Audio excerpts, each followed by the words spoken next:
नमस्कार दर्शक बंधु पुणी केन्द्रापड़ा को जिबे सारथी पुणी केन्द्रापड़ा जिबे सारथी अरफ संतोष राउल केन्द्रापड़ा बारीमूल जिबाकू हाईकोर्ट पक्षरु बुधवार सर्तमूलक अनुमति मिली। असुस्थ भाई को जाई देखा करने सर्तमूलक अनुमति देइछंती कोर्ट।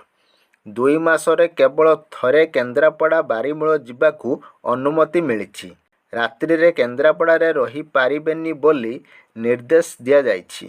सकाळ 5:30 संध्या 5टा मध्यरे देखा करि पारिबे। एथिपाई प्रथमे ट्रायल कोर्ट को जणाइबाकू निर्देश दिया जाइछि। 200 अधिक लोक समागम न करिबा पूर्वरु थिबा कटकणा बलवत्तर रहिबो। एही सर्त कोहल करिबाकू कोर्ट सीधासळख मना करि देइछंती। केन्द्रापड़ा न जिबाकू और 200 अधिक समागम न करिबाकू पूर्वरु जामिन शर्त थिला।